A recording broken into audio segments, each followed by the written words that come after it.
మిత్రులారా నమస్కారం. నేను మీ డాక్టర్ చిరుమామిళ్ళ మురళీ మనోహర్, ఎండి ఆయుర్వేద ప్రొఫెసర్, హైదరాబాద్. ప్రపంచవ్యాప్తంగా ఉన్న మిమ్మల్ని అందరినీ ఇలాగా ఈ ఛానల్ ద్వారా కలుసుకున్నందుకు చాలా ఆనందంగా ఉంది. మీరు ఎక్సలెంట్గా రెస్పాండ్ అవుతున్నారు. అలాగే ఈ వీడియోని మీ సర్కిల్స్తో షేర్ చేసుకుంటున్నారు. చాలా చాలా సంతోషం. ఈ కార్యక్రమంలో మనం ఒక ముఖ్యమైన విషయాన్ని తెలుసుకోబోతున్నాం. చాలామందికి అవసరమైన విషయం ఇది, అందరూ తెలుసుకోవాల్సిన విషయం ఇది. ఇదే వాంతులు, వామిటింగ్స్. వాంతులు అనేవి ఎసిడిటీ లాగా, లేకపోతే కడుపు నొప్పిలాగా, లేకపోతే దగ్గులాగా, జలుబులాగా సాధారణమైన సమస్య కాదు. కానీ వస్తే మాత్రం ప్రాణాంతకం అవుతుంది. మెయిన్గా చిన్నపిల్లల్లో, అలాగే గర్భిణీలలో, ఇంకా కొన్ని సందర్భాల్లో మధ్య వయస్కుల్లో, యువకులలో ఇలాగా ఈ వాంతులు వస్తే చూస్తూ ఉండగానే ప్రాణ ప్రమాదం అయిపోతుంది. కాబట్టి దీన్ని సురక్షితంగా తగ్గించుకోవటం అవసరం.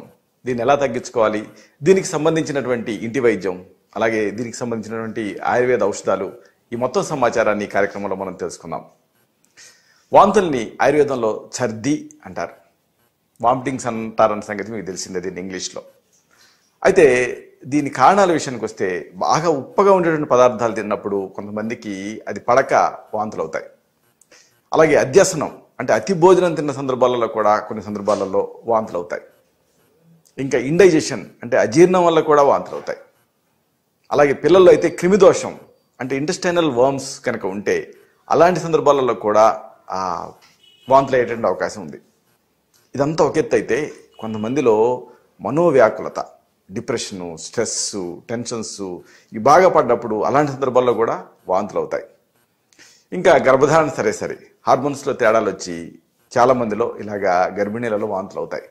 ఒక్కోసారి ఎంత ప్రమాదం అవుతుందంటే ఆ వాంతుని కంట్రోల్ చేయకపోతే అబార్షన్ అయ్యేటువంటి రిస్క్ కూడా ఉంటుంది. ఇంత ముఖ్యమైనది. అయితే ఈ వాంతుల్లో కొన్ని అనుబంధ లక్షణాలు ఉంటాయి. మెయిన్గా వాంతులతో పాటుగా ఓకరింతలు ఉంటాయి. అంటే ఏమిటి, ఆ వాంతి రాబోతున్నట్టుగా నోరంతా వికారంగా అనిపించడం, కడుపులో అలా దేవినట్టు ఉండటం, ఇలాంటి లక్షణాలు ఉంటాయి. అలాగే తేన్పులు వస్తూ ఉంటాయి. ఆ తేన్పులు ఒక రకమైనటువంటి ఇండైజెషన్తో కూడా వస్తూ ఉంటాయి. ఇంకా కొన్ని సందర్భాలలో ఇవి ఆ తేన్పులు బయటికి రాక లోపల ఆగిపోయి చేతంతా అసౌకర్యంగా అనిపిస్తూ ఉంటుంది. ఇంకా నోట్లోనేమో పుల్లగా, ఉప్పగా, ఇంకా కొంతమందిలో అయితే చేదుగా ఒక అరుచి ఉంటూ ఉంటుంది. అలాగే నోట్లోనేమో బాగా నీరు అనేది ఊరుతూ ఉంటుంది. ఇంకా మెయిన్గా ఆహారం మీద ఇష్టం ఉండదు, అరుచి ఉంటుంది.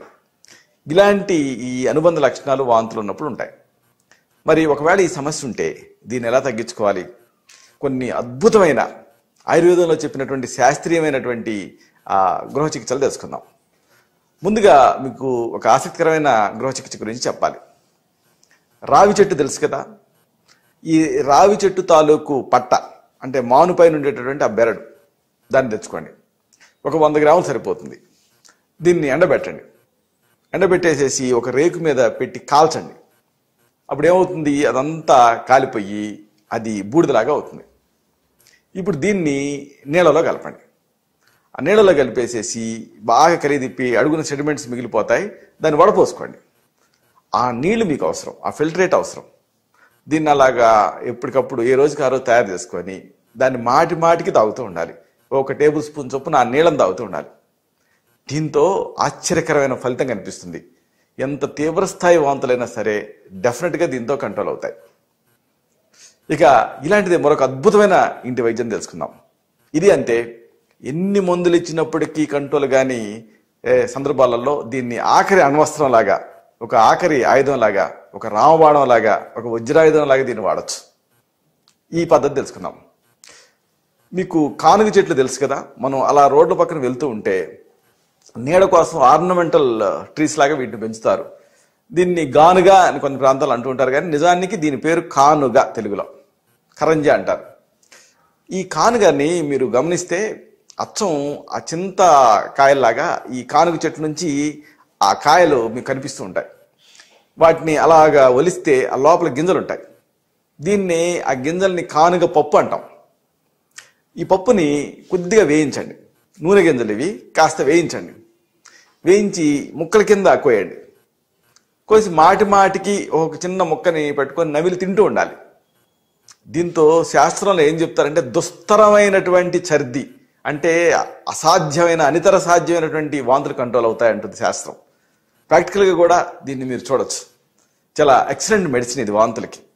కానుగ గింజల లోపల ఉండేటువంటి ఆ పప్పుని కొద్దిగా వేయించి ముక్కల కింద కోసి ఒక ముక్కని మాటి మాటికి నోట్లో పెట్టుకొని నమిలి తింటూ ఉండాలి. ఆ రసాన్ని మింగుతూ ఉండాలి. వాంతులు కంట్రోల్ అవుతాయి.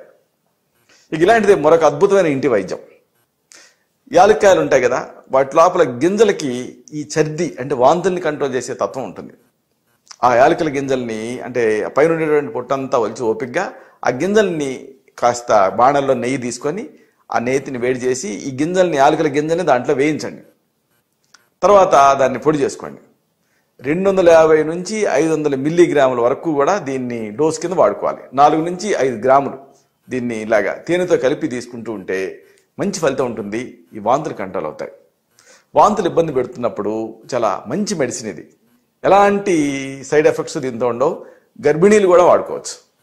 యాలకుల గింజల్ని నేతిలో వేయించేసేసి 200 to 500 మిల్లీగ్రామ్స్ మోతాదుగా దీన్ని